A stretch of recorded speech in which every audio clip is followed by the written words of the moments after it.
to seeing the term cathedral being used correctly on Fox News by the Federalist Ben Domenech? As someone who coins memes, you're basically like, I kind of view that one as, it's almost like, for some reason, I don't want to see it used too much, and I don't know why. You're a hipster. That's why. I'm just you were against the cathedral before it was cool. Yeah. Well, I'm also, I don't know if you know this, but I'm also the one who stole, I believe, the red pill from the Wachowskis. Yeah. And that one's, of course, I sort of don't want the other one. I don't want the cathedral to suffer the same fate as the red pill, because what happened is, I stole this. It's hard to conceive of how obvious it was in like 2007 when I did this, that the red pill was a left-wing metaphor, and it was all about, the horrible Matrix sequels where it's like the ravers, revolting against the empire, right, or whatever. It was really cringe, right? And I was actually sitting in a cafe at Haight and Masonic, a block from Haight and Ashbury, wow, in San Francisco, and the walls in this cafe are covered with 60s hippie propaganda. It's really disturbing, actually. It's like frozen in amber. And, I realized that I could steal this thing. And so I stole it. And what immediately happened... Reappropriated it. I reappropriated it. I'm sorry, Wachowskis. Yeah, or you colonized it. I colonized it, right. I colonized it, right. I colonized the red pill. And the problem was that... I filled my red pill with like all kinds of nutritious goodness, right? These are expensive custom ingredients, sure, but people realized that they could basically take just, the packaging, open it up, take out the ingredients, and just put in like just heavy street shit. Right. So what immediately happened shortly thereafter is I'm using this meme that's just too good for me. This meme is out of my league.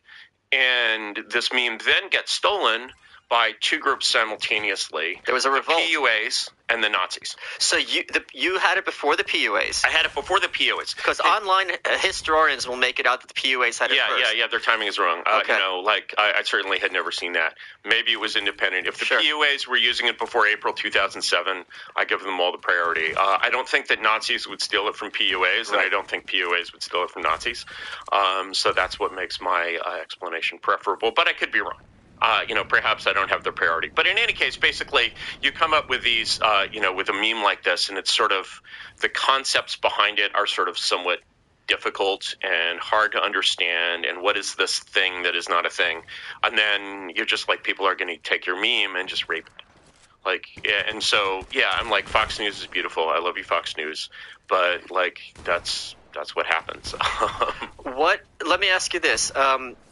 Don't you think that's kind of an inevitability with the use of jargon? Absolutely. Yeah. Absolutely.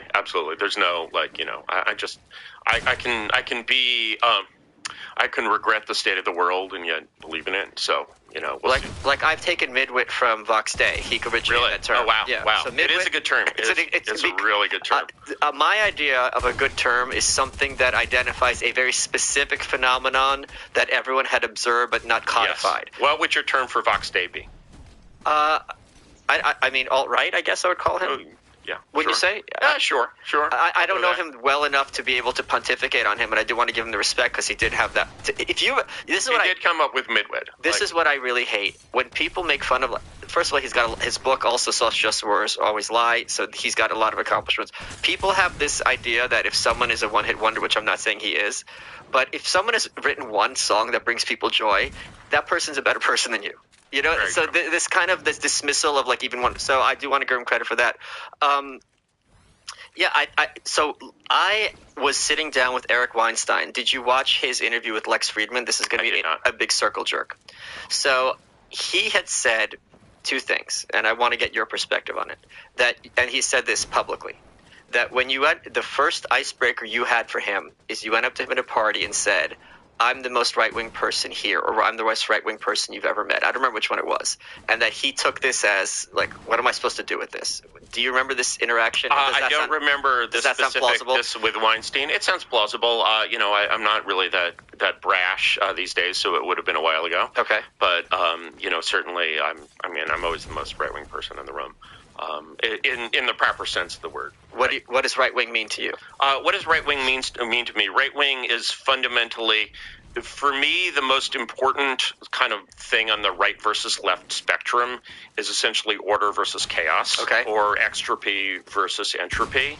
I'm right-wing because I want things to make sense and not be fucked up. Okay, so how does that tie into like traditional Republican ideas of like law and order? Well, I mean, of course, order is the same thing. Order means that you can walk down the street and be very confident that you won't be attacked. Anyone who's been to Japan has experienced order. Yeah. I'm not sure, I think the legal system in Japan is a little bit strange, but they definitely have order. And, if you leave your laptop on the train in Japan, it will very likely come back to you, which is completely insane to an American and anyone who's ever been in New York. And yet, they take that for granted. And we basically walk around, for example, in a beautiful city such as this, with this sort of immense amount of, as far as our security is concerned, we're always in condition yellow. We're always looking around for threats. Right. We're always seeing things that are ugly and disgusting. And we're often seeing, like, every block or two, I walked here from Soho. Every block or two, you see some scene of just incredible human degradation. Yes. And we basically take that, and then we worry that, the climate is getting warmer by, 1 degree every 50 years. Right. Right. And there's a sort of disconnection from these realities that we feel relatively easily, and we've blocked how, there's something in, I think it's a Chinese term called Paris syndrome. Have you heard of this? No, I've not. I don't speak Chinese. I don't speak Chinese either, but there's a Wikipedia page for it, so it must be true. Paris syndrome is experienced when you're a Chinese person from, a city where anyone can walk around, at any time of day or night, anywhere. There are no no-go zones in Beijing. There were no no-go zones in New York in 1940. That's not true. Whoa. I was in Beijing on my way to North Korea, really? And I tried to go to Mao's tomb, and it was very much a no-go zone. Yeah, but for not quite the same reason. Sure. I understand. Sure. Just, yes. But it's not exactly a liberal democracy in Beijing. It is not exactly a liberal democracy, but they'll tell you. They'll tell you. They won't just maybe here they'll tell you. Yeah. But they'll tell you in a different way.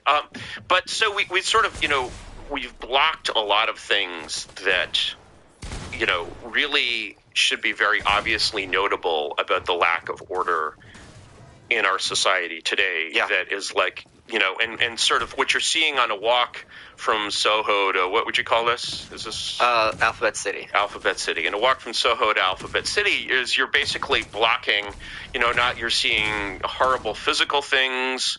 You basically see at least 5 people that could possibly be a physical threat to you. Sure. You're seeing some very ugly buildings.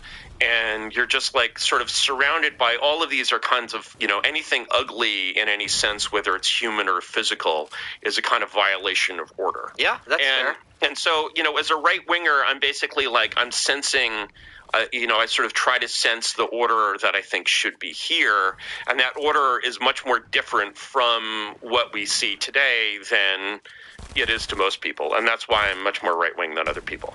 I have an anecdote that I tell that kind of explains this point, or this kind of anomalous tolerance of all of these things, including physical danger to yourself, which actually comes from my dad, who was a diplomat, and he was posted in Nigeria at the time. And my dad, by the way, is although he's simply Jewish, he looks like somewhere between Muammar Gaddafi and Ralph Nader. And once in Nigeria, I could see the Nader resemblance in you. You'll see it more you'll see it more in my dad. Yeah. And once in Nigeria, he was mistaken for a Nigerian by a Nigerian. And they have Arabs up in the north, okay. So it's kind of it's almost understandable. But I believe this story to be true. And this other one I'm about to tell is true. So of course, when you're a diplomat in these in a third world country, your principal job or one of your main jobs is hanging out with rich scumbags. Yeah. Which is immensely entertaining and fun. If you've ever hung out with most scumbags. certainly. Yeah. Hey guys, today we're welcoming back IPVanish VPN to the show. IPVanish has been a longtime sponsor of ours. It's great to have them back. So let me tell you about IPVanish. If you care about the security of your traffic, which connectivity safe.com/welcome. One more time, that's IPVanish.com/welcome. Let's get back to the show. And so one day he's hanging because let me interrupt. The thing about rich scumbags, which the plebs don't realize, which is my entire audience, is many of them appreciate the absurdity of their position. Oh, they all appreciate this. So they're like, all right, this is my life. You want to my life, fuck my life. You want to fly in some caviar and whatever? Okay, let's do it. Why not? Yeah, exactly. None of them feel that. It's not that they don't feel that they deserve their position. They know that if there was merit, there was also a great deal of accident. Yes, and that's pretty universal to rich scumbags. Anyway, it's like, okay, I worked hard, I built a company, therefore I could have oranges floating from the Himalayas. It's a non sequitur. Yes, exactly. And so my dad is hanging out with one of these rich Nigerian scumbags who acquires their wealth by a completely different kind of ill-gotten means. Sure. And they're in the north of Nigeria. It's not jungle, it's savanna. And this guy suggests, let's go hunting. So, he gives my dad a shotgun. They're going to go hunt birds, and they're just going to head out into the tall grass. And my dad is like, are there any snakes here? Here in Africa, in the bush. and his host is like, snakes? Oh, no. We don't have a snake. I mean, there's no snake. Once in a while, you'll see a black mamba. But, wow. And that's essentially, the approach to sort of urban safety that basically a modern, cool American who's 20-something, who lives in a place like this or a place like San Francisco, thinks is like, no, I don't worry about snakes. But occasionally you'll see a black mamba. And to explain to the audience, the black mamba is, I think, the most venomous snake. They get like 20 feet long, and they will bite. They'll jump up and bite you in the face. And if you get bitten by one and envenomated, you're dead within like an hour. If that. You're gone. Yeah, absolutely. And it's a very aggressive snake. Yeah. And like really, cobras are not aggressive. Cobras puff out because they're threatening you. They're like, get away! I don't want to bite you. They're actually cowardly. Yeah, the mamba actually has fun biting you. Yeah, that's why Kobe Bryant called himself the Mamba, and because it was fun. And so and likewise, when you're walking down the street in one of these cities, you may run into someone who is completely high and finds it fun to stab you. And that just happens occasionally. And that happened on July 5th here in New York in Times Square. This was just an article yesterday where someone flung some mysterious liquid on some elderly person for no reason, didn't even look, and just ran away. And it was like, I don't know if it was acid or poison, whatever it was. Yeah, it was just like, there's no rhyme or reason to it. Right. And so this is this is kind of a form of disorder which is very extremely toxic and strange. And it's like when you look at, for example, what we call crime contains a lot of different factors. Even just like murder, you're like, is this a crime of passion? Is this like a drug hit? Is this, a predatory attack on someone? Is this for money? Is this for, like, there's a lot of different kinds of murder, right? But when you look at, say, first of all, when you look at like Victorian society, there's this line in Sherlock Holmes that's like, well, I don't see that what there is for a detective to do because we've conquered crime. Like I saw this this number this came from somewhere at parliament.co.uk. Hard to give a URL on your I'm just too nerdy here. But it was number of offenses known to the police per capita in Britain from essentially 1900 till now. And that number had gone up by, I think it had peaked at about 50x. That's not 50%, that's 5,000%. Wow. And, so for example, if you look at my favorite kind of crime that measures kind of, intrahuman predation is robbery. And if you look at robbery in Victorian England, there was about one robbery per day in the whole of England. Now there's about like one robbery per day in your house. Yeah. I mean, and that, like, that change, if that change had happened sort of suddenly, and you'd sort of suddenly gone from the London of 1890 to the London of today, people would be like, wow, you are suddenly being governed very, very badly. Yeah. And there is a lot of, really unnecessary disorder in the world. Or if you went sort of backward, and you said, okay, we're going to go from present conditions to the conditions of 1890s London, where you can leave a laptop on the carriage or whatever. And, suddenly all this fear is gone. you'll feel like you do when you're in Japan. Even, a few years ago, I went to Boulder, of all places, and Boulder is, it's a university town, and I'm walking around, like, between, like, this conference and my Airbnb, and I'm walking through this large open park, and there's no lights in the park. And I realized, why does this park have no lights? And it's because they never had a problem. Basically, there's no, Boulder is one of these kind of all nobility towns. There's some middle Americans. It's mostly blue staters, and there's no underclass. And I don't know what maybe they have more homeless people now. Maybe they just like bus them to the river and dump them in. I don't know, but I didn't see that there either. Yeah. So you're basically, and when you're walking around in this place that's sort of, an urban park, where you're like, holy crap, I know I'm actually, completely safe here, unlike any other urban park in any city I've ever been in, where I would be like hurrying along furtively and, checking the shadows for, I'm like, it's a completely sort of refreshing feeling. Yeah. And, that feeling is not coming at the expense of anyone. I'm not like taking away people's right to do crime. I don't think anyone has a right to do crime. And so, you look at this kind of very basic thing, or you look at just, the number of population migrations. I'm choosing my words very carefully here. The number of population migrations in the United States in the lives of those now living, which have happened because people moved because they were afraid for their physical safety. Yeah. That's quite non-trivial. And, for sure. And so, you're basically looking at these. And also for their kids and many other factors. And their kids and other factors, yes. And so you look at sort of factors like this, and then you compare them to like the issues that people talk about, and you're just like, actually, the things that are historically important are just like completely ignored, or not even questions. Like the whole narrative has this kind of fakeness when observed from this perspective. And, you look at this fakeness and you're like, one of the things this reminds me of, just in the sort of the question of order, is one of the, sort of many fucked up things about how much of the kind of classical heritage we lost is that far too much of the material we have from the Romans that's in Latin is from late antiquity, because they were fucking Christians and they like copied all this shit. And we have enough of this material basically to realize, if you'll excuse my French, what fags these people were. And so there was this entire grammarian class, which was basically an intellectual class. Grammarian is Latin for fag, actually.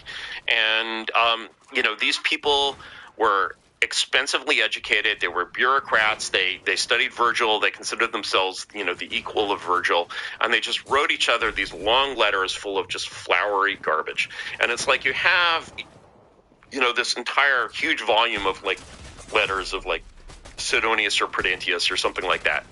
And, just full of letters to like, back scratching some other aristo, or like doing, it's like the Clinton administration or something out there, right? And they're all like, when you read those emails, they're all always scratching each other's backs, but the emails are like, 10,000 times longer and full of flowery Latin shit.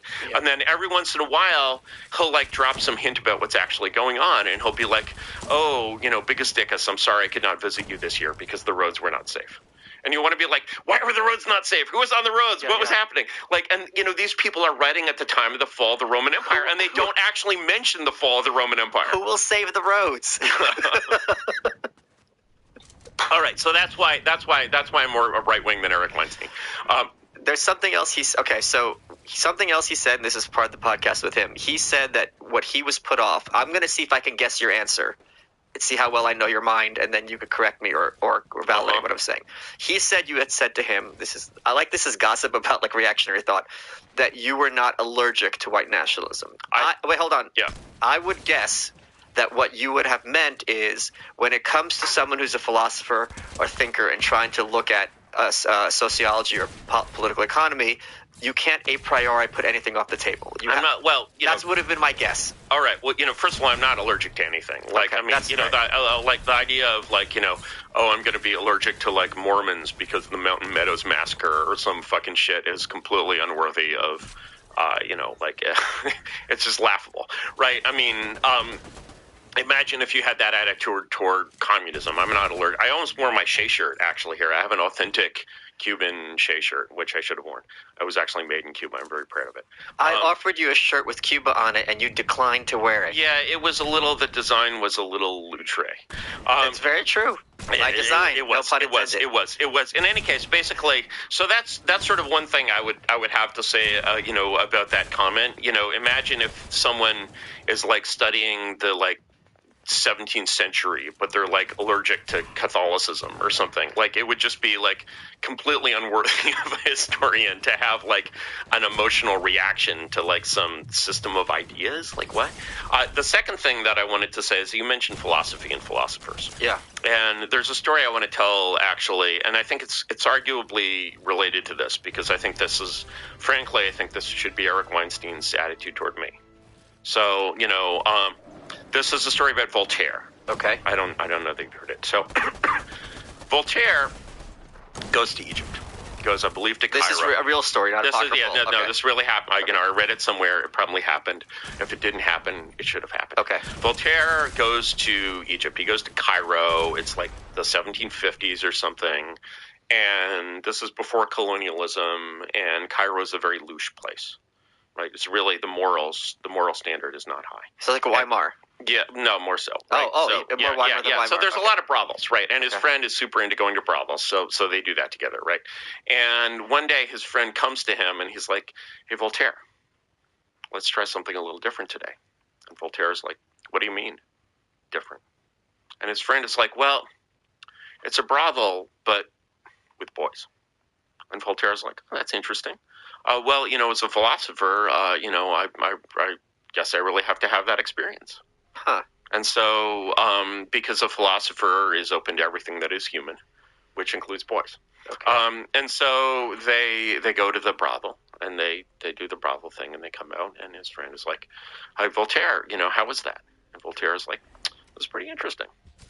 And so, they go home, and the next morning, the next morning, his friend comes to him, and he's like, "Hey, Voltaire," he's like, "You liked that yesterday, let's do it again." And Voltaire looks at him, and he's like, "No, my friend, once a philosopher, twice a sodomite." No, twice a Keynesian. and that's my, in some ways, I'm like, the idea, I return to my original, point, which is that the idea of someone who considers themselves a thinker of any kind, basically just like having any respect for this 20th century crap or regarding it in any way other than just like that of clinical pathology, is just, it saddens me. Oh, okay. We could have this argument then. Okay, we'll do that in a second. I wanted to ask something just quickly, which is not really possible with you. You were talking about earlier cities and ugliness. Are you familiar with, and what is your view of Jane Jacobs? Because in her book, was it The Rise and Fall, or The Decline about Great American Cities, she posits that what makes cities sticky, I don't know if that's the term she used, what makes people want to stick in certain neighborhoods is the mixture you have of the old and new buildings. It's attractive to the eye. It shows a continuity with the past at the same time.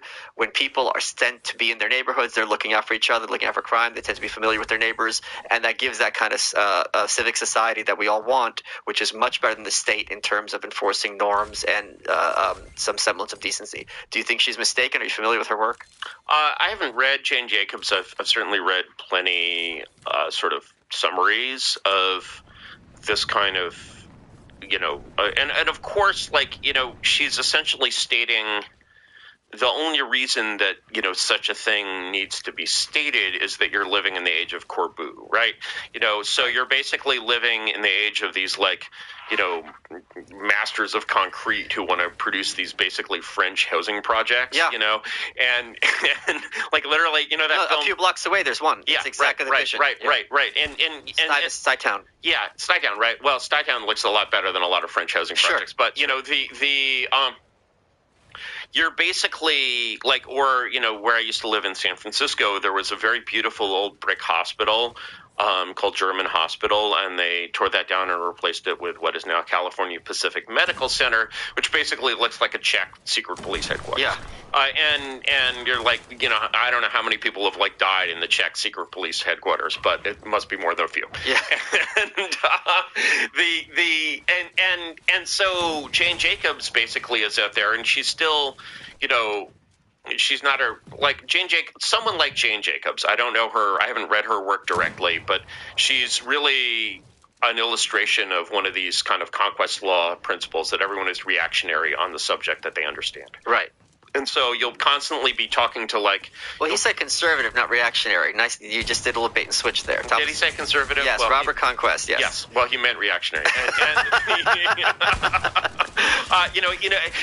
You must have had an experience, for example, when you were in, a party somewhere and talking to some like public school teacher who's basically, as lib as they come, and then get on the subject of like classroom management or classroom discipline and discover that she's actually like the second coming of Hermann Goering. Yeah. Right. Yeah. And because that's the subject that she knows, and on all this like bullshit where the media tells her what to think or what to believe, of course she believes whatever she thinks is the good belief as opposed to the bad belief, which she's allergic to.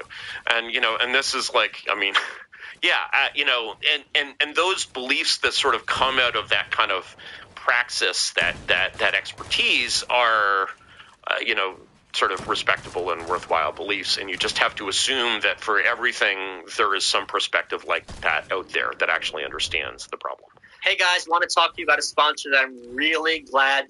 I'm looking at you your order. So Core, which it makes you feel better, but more importantly, their hand ritual, which smokers are often subject 10% off your order. You're completely opposed to modernism as a kind of artistic. No, definitely not. The thing about modernism is that why modernism sort of succeeded in many ways is that it was a very hard form, because to do modernism and to create something that's like on the level of like a Frank Lloyd Wright or Louis Kahn, or, you can basically, you think, I don't know anything that was beautiful that Corbu ever designed. Right.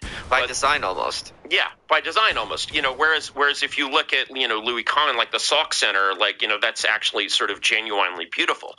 Now, a lot of the, it's like when you talk about Jane Jacobs and the mix of old and new buildings, I balk a little bit, because the early modernists greatly benefited from that. They would basically put some like square modern-y thing in like the middle of like a beautiful like 17th century neighborhood, and of course it's striking and distinctive in that sense, but it's sort of stealing from its neighbors. Yeah. And I just, the mix is like not I'm just like, yeah, actually the old buildings are just better. It's like if you go, I was in Amsterdam a couple years ago, and I just doing like a work thing, and I stayed in this kind of 19th century neighborhood in Amsterdam. And if you go basically in Amsterdam and you start kind of on the outskirts and walk toward the center, it gets older and older and older and more Dutch.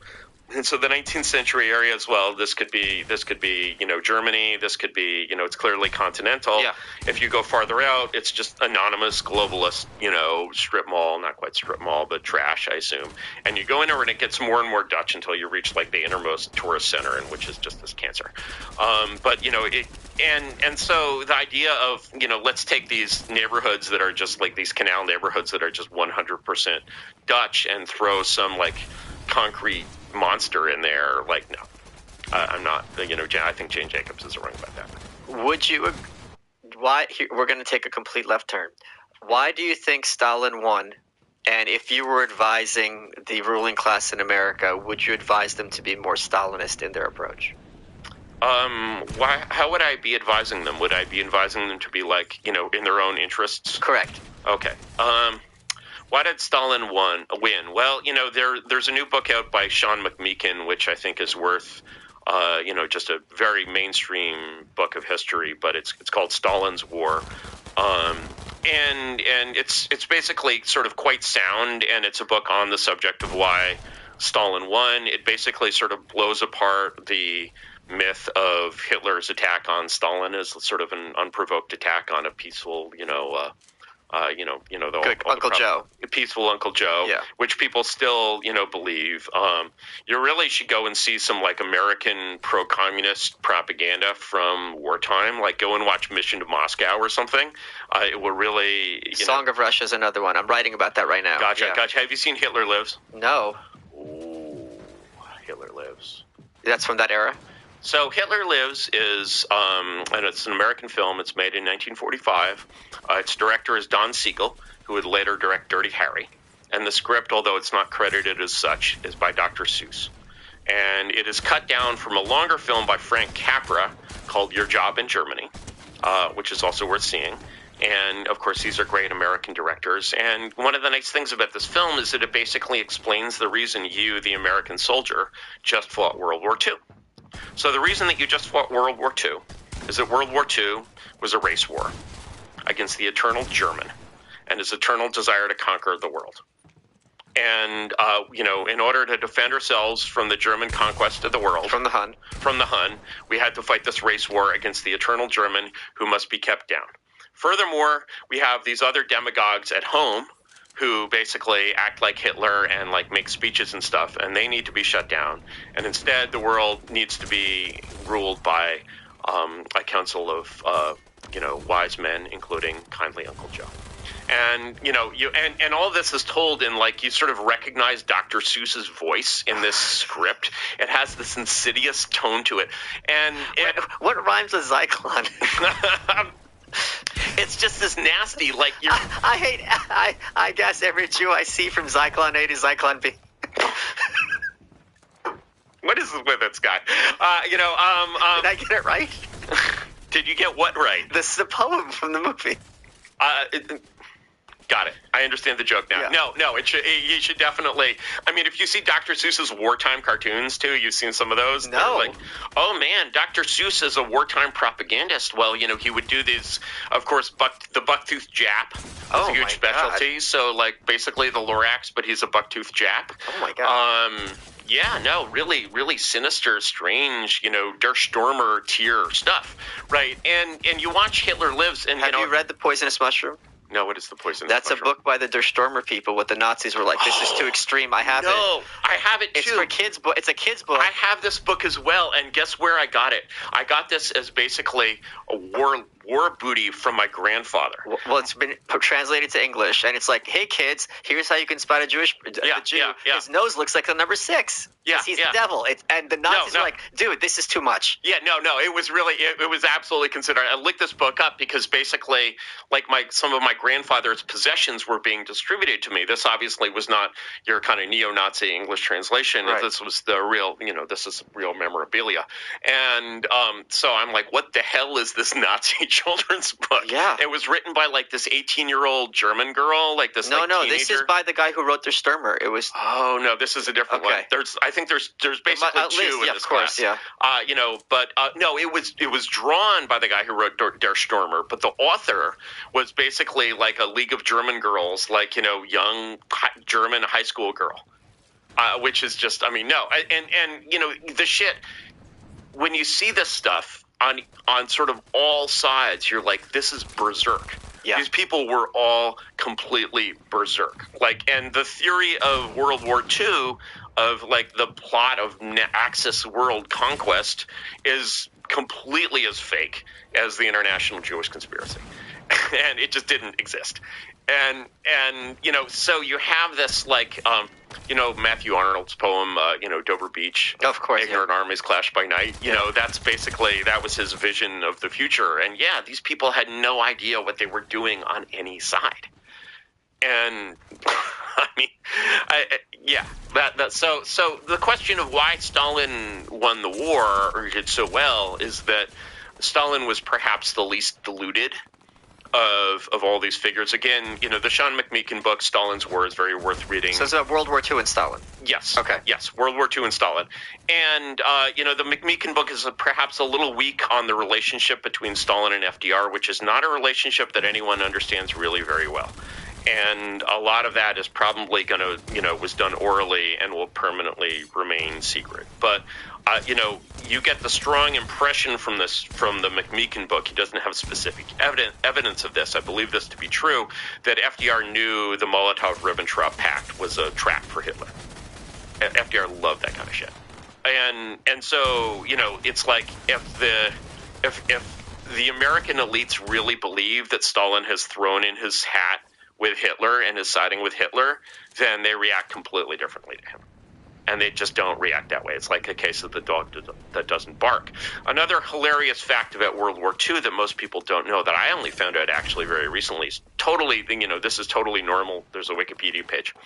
During World War II. Therefore, it's true. Therefore, it's true. During absolutely, and my Wikipedia entry is the most trustworthy of all, of course.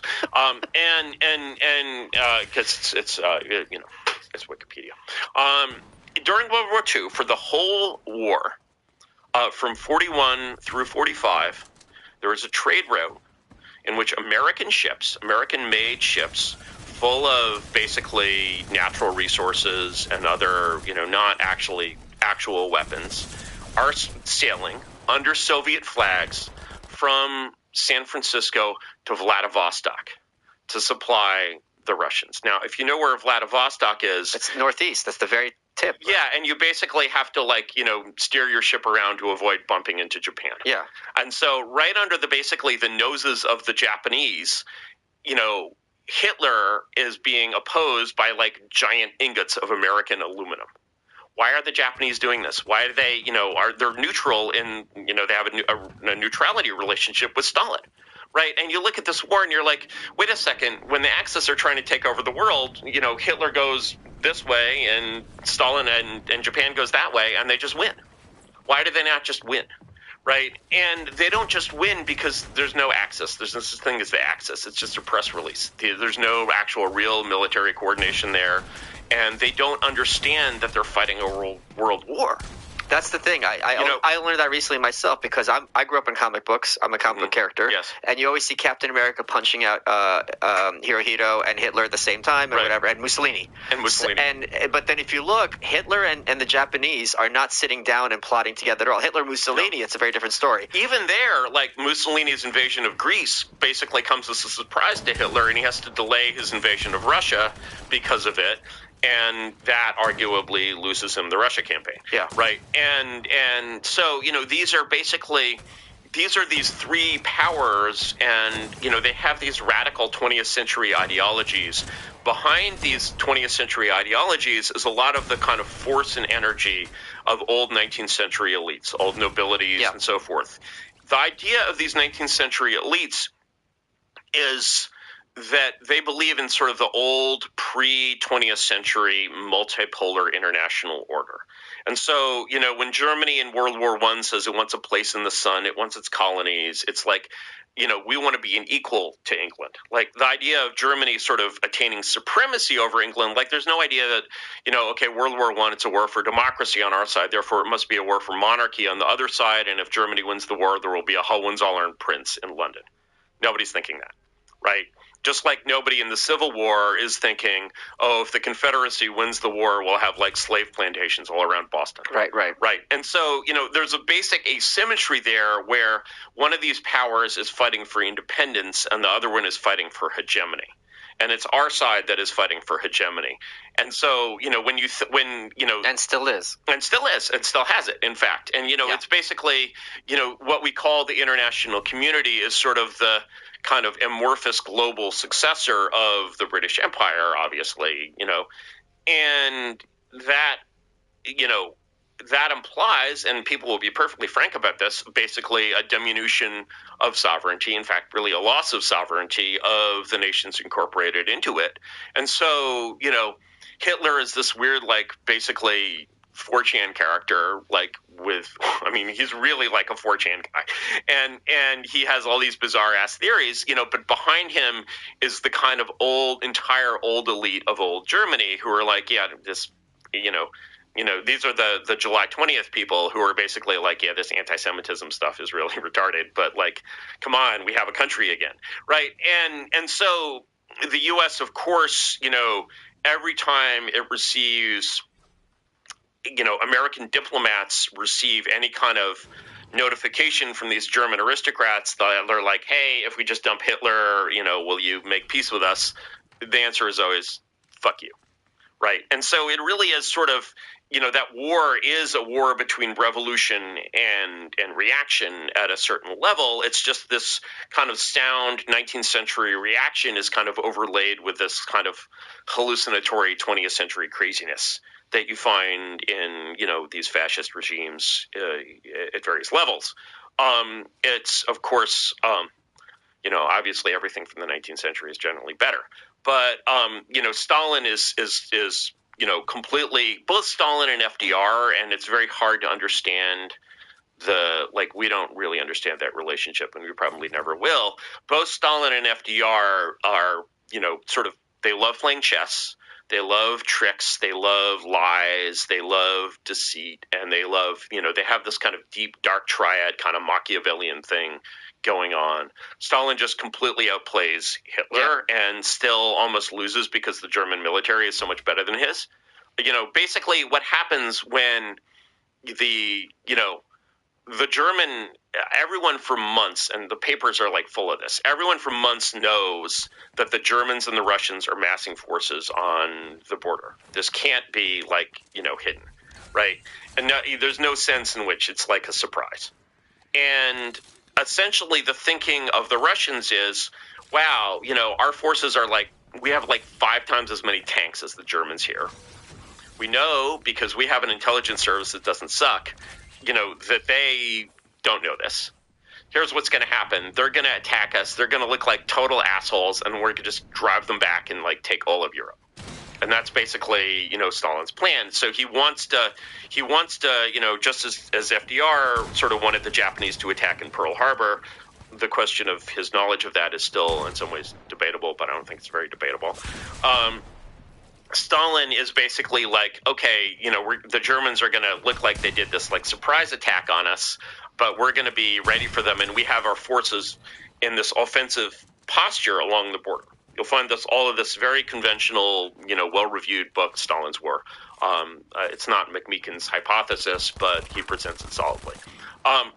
And what happened is that the Wehrmacht just cuts through all of these forces and actually destroys this enormous concentration of forces on the border, which is positioned for offense, not defense, and basically just can't recover from the blitzkrieg.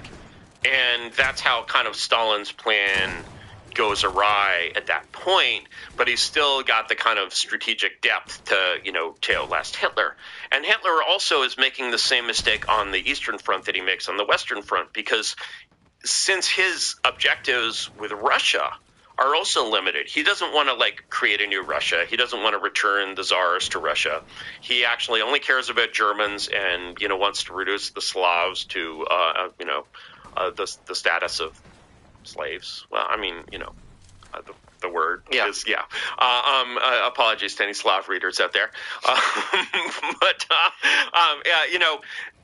But if he actually had a sort of multinational vision and was no, we're going to restore old Russia, he's greeted, the Wehrmacht are greeted as liberators, as they go through Russia initially, and the Ukraine especially.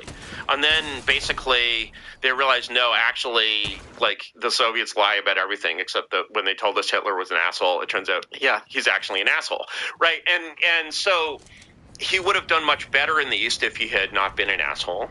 And he also would have done much better in the East if his ambitions had been unlimited.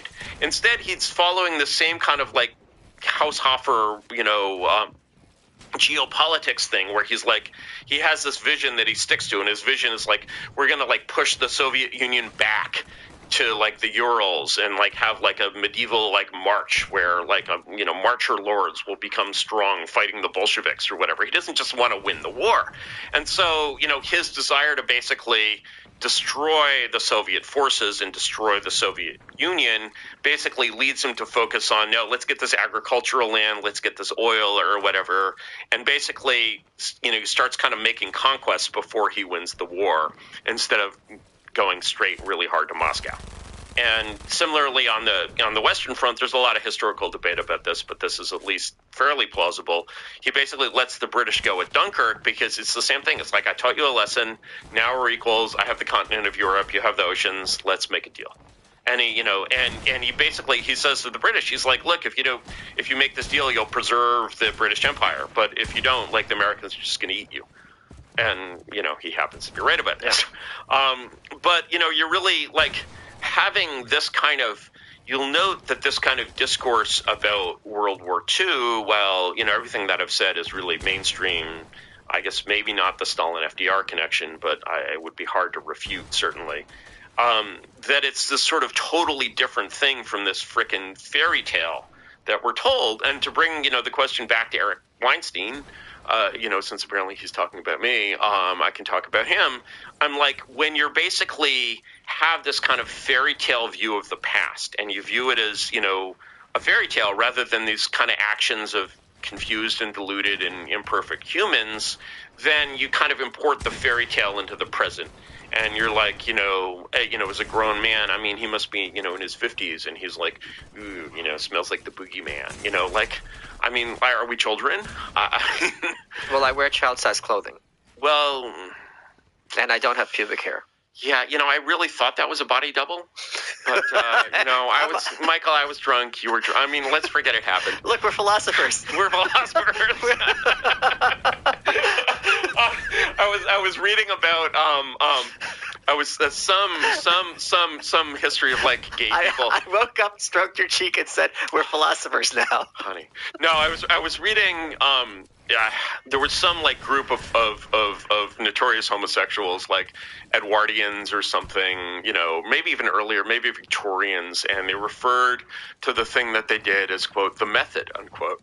And unfortunately, there's a brand of like generic like cleaners that you'll see that is method, and I basically.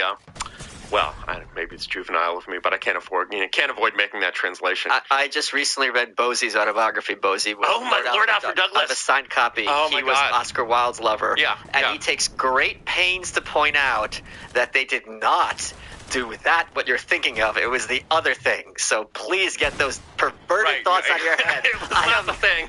It was not the thing. It was the other thing. What do you think of me? How dare you, good sir? I love the it was not the thing. It was the other thing. It's amazing. That's a brilliant limited modified hangout. It's like I did the thing, but I did not do that other thing. It was just. It's like, okay, Alfred. That's like I did not have sex with that woman. It's literally the same thing. Well, Well, I mean, frankly, Michael, at that point, you've got to understand that nobody had invented lube.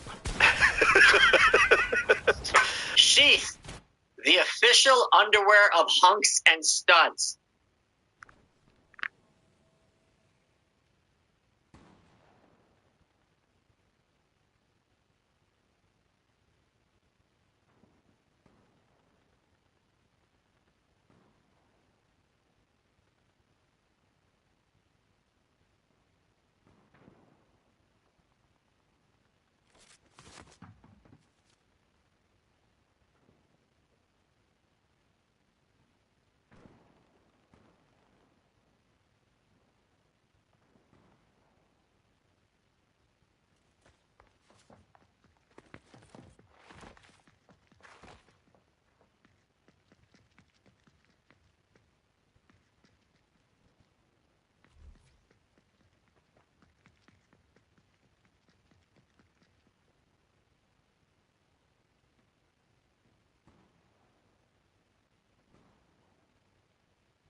look at this snot in this. You want to do that? Well, it makes sheep unique. You're like, think this is weird. And then you will, like me, wear them every day. In fact, and you get to be in my pants, which is not exactly a seller's market. But it's true. You will get to be in my pants. Let's get back to the show. Sorry. I really don't know how we got here. Let's talk about something actually quite serious. And I asked you beforehand if we could talk about this, yes. And you wrote about it publicly. That's why I feel comfortable bringing it up. Your wife recently passed away. What a segue. I mean, but well, I mean, yes, my wife recently passed away, so I've decided to become a philosopher. Any port in a storm. What I encourage people to do is when someone passes to share a favorite memory of them, because that's a good way to keep them here. That kind of shares them with other people. And I had a thread on Twitter, and people were sharing very nice memories. So I would love to ask you and how you're holding up, because I'm not trying to get you to be upset. But yeah. I'm, you don't have to talk about this if you don't want to. I can talk about it. I don't know about the memory. That might be a little too private. Okay. Yeah, maybe not a memory. You just tell us what she was like. You don't have to. I'm not trying to pry. I'm just saying this is my mechanism when someone passes to kind of preserve them. You know what I mean? Yes. No. I can see doing it on the air. And is there a charity that people can donate to in her name? I would love to have a Twitter thread and encourage people to do that. My favorite charity is something, and she adored them as well. Is something called Delancey Street in San Francisco.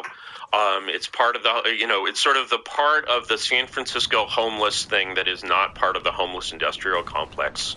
Everyone who works there, other than the director, is a former homeless person, and they're sort of one of these groups. They're basically reactionary on the subject of how to rescue basically street bums. What's their model? Their model is basically, you're a street bum, you don't want to be a street bum, you come to us and we basically come into the system and we will tell you how to do everything. Oh. We will tell you how to live your life, we will tell you, we will give you a job, we will basically tell you who you can date, we will basically exercise fascist parent level control. But it's almost like AA, right? Like you tried it your way, it's not working, you're going to try it our way and it's going to work. Yes, except it's like inpatient. So sure. It's a little Salvation Army like, but I think that group has deteriorated, quite a bit. I imagine. And I think expresses her values. But I'm not trying to be. Let's take it away from her. But I always regard leftism as worrying about the forgotten. That the people who are at the bottom are the ones who are like, hey guys, let's not forget about these people. Don't you? No. I have to.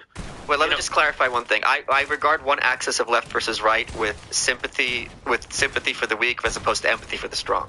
Yeah, but it's not real sympathy, and I think this is really, there's this great in Dickens. He introduces this wonderful concept that he calls telescopic philanthropy. He, this is a character at Bleak House, I think, Mrs. Jellyby, and Mrs. Jellyby is basically very concerned. He's basically mocking the failure of this.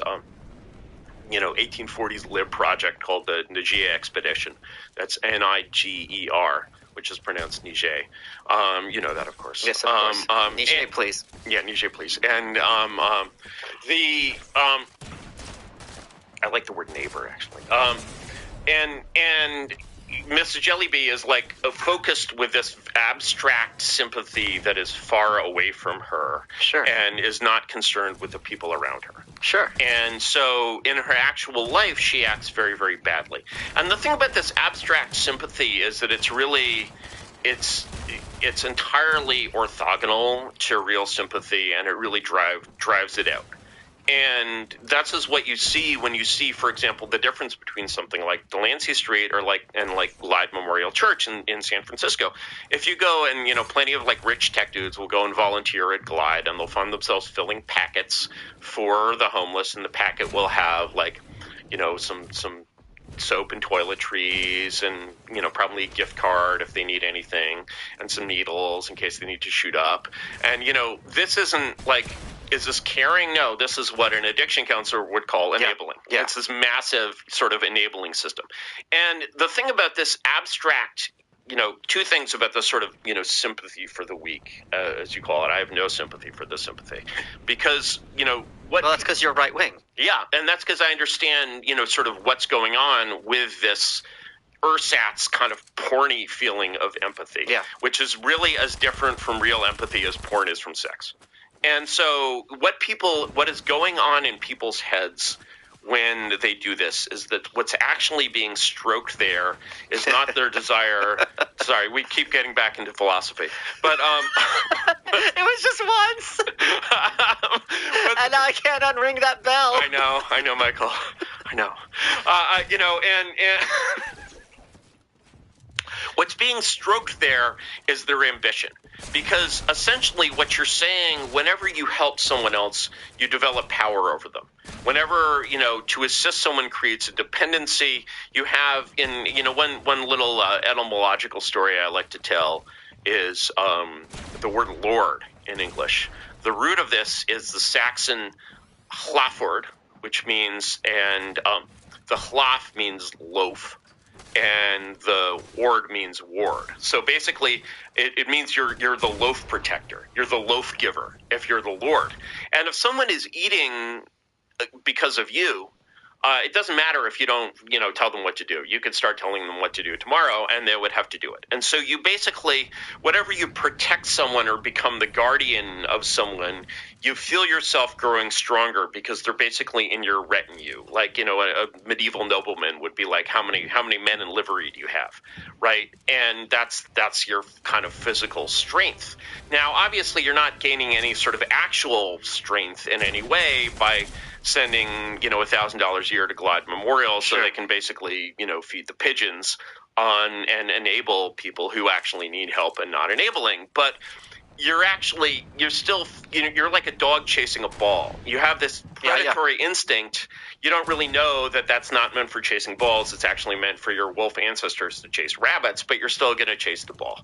And, and understanding that what you think of as kind of universal empathy, or if you go really, to the extreme, you get like the effective altruists, for example, and they're like, I will extend my empathy to all humans on the planet. And then they're like, wait, why just humans? And actually, I think there was a Scott Alexander post recently where he's like, talking maybe tongue in cheek, but maybe also seriously about his empathy for not just all the mammals of the world, but he's actually gotten all the way to the bugs. Right. And I'm like, sympathy for the bugs. This is really like, even if he's, saying this tongue in cheek, there are others who are not. And they're basically, I'm going to be a vegan or a vegetarian, but I'm not going to eat the bugs because I love the bugs, which is not, in my mind, the reason not to eat the bugs. And so you have this empathy, and even, when they're basically like, I love the bugs is the basis of like life on this planet. Like ultimately, the biomass is bugs, and everyone's eating the bugs. Chickens eat the bugs, whatever. Yeah. I'll eat the chickens which eat the bugs. Sure. I will not. You eat crab, you eat shrimp. I do, but I don't eat bugs. I don't eat bugs. Okay, just to confirm, you don't keep kosher. Yeah, I don't keep kosher, but I also don't eat bugs. Okay. And but the thing is, the mindset of someone who's like, I am more a spiritually evolved being than you because you care only about the mammals and I also care about the bugs, right? And it's just like, this is not. Yeah, and then this is supposed to be compared to like the affection that you would feel like for your sister, right? And these are two just different things. And when you look at the kind of the ersatz empathy, you might say, well, okay, this is not really the same thing as the empathy that you feel that's a real emotional bond with people. Yeah. But that's okay. Maybe it does sort of good things in the world.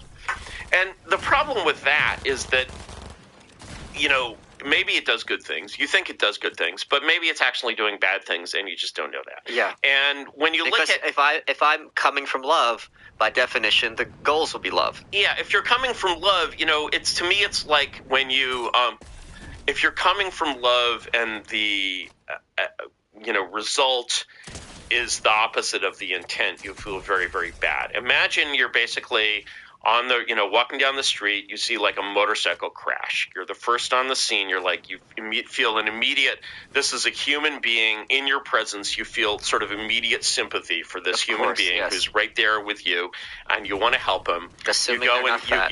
he's lying there on the sidewalk. There's blood. It's not pretty. Yeah, and you pull his helmet off and try to give him CPR. Well, when you pulled his helmet off, which you really should not do if you see a motorcycle accident. Is that true? Yes. Okay. Because you just keeping the head together? Yeah, you just broke his neck and you now paralyzed him for life. Okay. And if you were informed of that and you were like, well, you were trying to help this person, but actually you're completely ignorant, you were not paying attention in your like high school CPR class where they told you not to do this, and so you just destroyed this person's life while trying to help him. You would be a little broken up about that, at least if you were not a psychopath. Right. Right. A lot broken up. Yeah, a lot broken up. But let's take, for example, you remember the Arab Spring? Of course. Were you into that shit? What do you mean into it? Were you into it? Did it get you off? Did it get you hard? No. When you saw like Google guy on TV where you're like, we're going to bring freedom to the people of Egypt. I'm not a democracy You're not. person. Yeah. Okay, good. So, but most Americans did. So basically, they're like, and they hear Obama, even a neoconservative, even if Allah will allow me to utter that term. God is great. God is great. And he created neoconservatives for some reason. And one day we'll figure out what it is. So, here you have all of basically America that believes in freedom, that believes in love, that believes in all these beautiful things.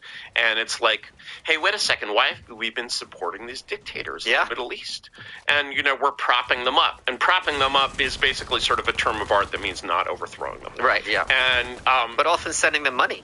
Yes, sure, sending them money. I mean, we just run it off on the printer, basically. Yeah. But sure, we're propping up these dictators, right? And but of course, if you go and say, if you roll Obama out and you put the line on this teleprompter and he's like, Assad must go, or Mubarak must go, you're either basically creating a revolution or a civil war in that country. I mean, you could roll him out to Germany and he'd, have him say Merkel must go. Yeah. And you start something, and that's the level of soft power. Like you're just like, those instructions are clear. And what actually happened internally, I believe, is basically it was kind of a battle between two factions inside the state. So basically the old guard, is like, oh, yeah, we need stability in the Middle East. I understand it doesn't sort of fit American principles, but sometimes you've got to make an exception for the real world. And then the young guard is like, I've been watching The West Wing, and what would Martin Sheen do? Right, and so the young guard, kind of wins this one. And they start all these revolutions in the Arab world, and it kills 500,000 people and is a total shit show and a fiasco. And the only country in which it works even remotely is Tunisia, and even Tunisia's kind of gone to hell.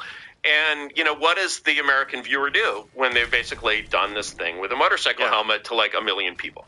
They change the channel. Yeah. Give a fuck. It's never brought up again. It's never brought up again. It's just like, oh, yeah, sorry, that didn't work out well. And, actually, even if you were in the State Department and you were basically part of making this disaster happen, you got promoted. You made an impact. You changed the world.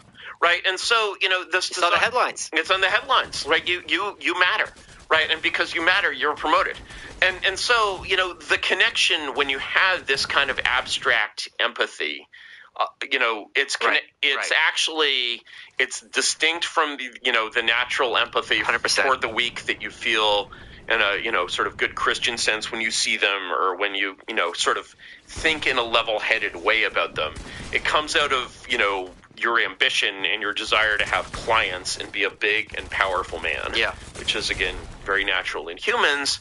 And then, because it has these kinds of poisoned roots, you actually don't really care whether it's actually working or, acting counterproductively, which means it's usually acting counterproductively. So, you can see why people sort of fall into the cult of thinking this way, but it's an essentially satanic way to think. It's a good summary, I think. We're running out of time. Shit. What has been your favorite part of this interview? I think it was probably, Michael, all the philosophy. You are welcome.